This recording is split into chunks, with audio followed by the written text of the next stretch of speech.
होते संयुक्त परिवार। इसके बारे में बताया गया है कि एकल परिवार और संयुक्त परिवार में क्या अंतर है और ये दोनों आपस में कैसे तालमेल बिठा सकते हैं, और ये परिवार में रहकर, पूरे संयुक्त परिवार में रहकर क्या अनुभव करते हैं, क्या महत्व है और क्या अंतर है।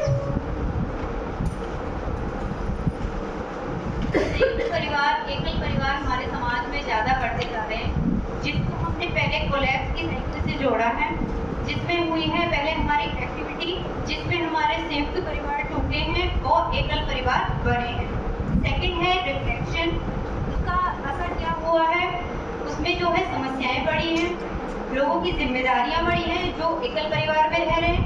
उसके बाद है कॉन्सेप्चुअलाइजेशन, ये ऐसा हुआ क्योंकि संयुक्त परिवार टूटे क्यों हैं, ये गलत फहमियों के कारण, या लोग जैसे संयुक्त परिवार में लोग रहते हैं तो उनमें स्वार्थीपन आ जाता है, अपना अलग से करना चाहते हैं वो। उसके बाद लास्ट में हुआ है एप्लीकेशन। एप्लीकेशन के द्वारा हमने क्या कोशिश की है कि फिर से हम अपने परिवार से जुड़ें, वापस अपने ग्रुप में, अपने परिवार में जुड़ें और अपनी जिम्मेदारियों को बांटें और अपने काम को करें। क्या होता है संयुक्त परिवार? जहाँ पर परिवार के सभी लोग, बड़े और छोटे, एक साथ मिलकर प्रेम पूर्वक रहते हैं और एक दूसरे का मिलजुल कर साथ देते हैं, सभी के सुख दुख में साथ आते हैं, इसलिए संयुक्त कहा।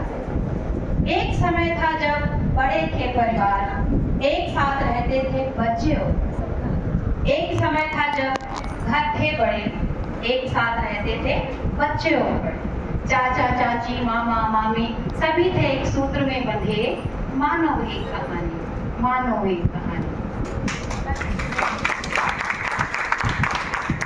आगे है, आज घर छोटे, परिवार भी छोटे, दूर दूर रहते हैं, हम भी अब ढीले, मन भी अब ढीले ढीले, आसमान में तारे अब कम दिखते हैं, हाँ कम दिखते हैं, वही प्यार वही एहसास सब खो गया है, सब खो गया है। लेकिन आज हमें होता है एहसास, संयुक्त परिवार भी वो भला जहाँ होता है एक दूसरे का भला। पहले हमारे परिवार में दादा दादी, चाचा चाची, ताऊ ताई वगैरह सब होते थे, बुआ भी होती थी, जिसको शायद आजकल भूल गए, और मासी भी ज़्यादा हो गया है, और आजकल हम और हमारे दो, बस यही चल रहा है, और ये नहीं होना चाहिए। संयुक्त परिवार का अपना अलग महत्व है। तो हमने इस माध्यम से बच्चों को अनुच्छेद सिखाने का प्रयास किया है, क्योंकि ये टॉपिक अनुच्छेद में आता है और जब बच्चे ये समझेंगे तो भावनाओं से no doubt about that objective, एकदम क्लियर ऑब्जेक्टिव है कि सिखाना क्या चाह रही है मैं।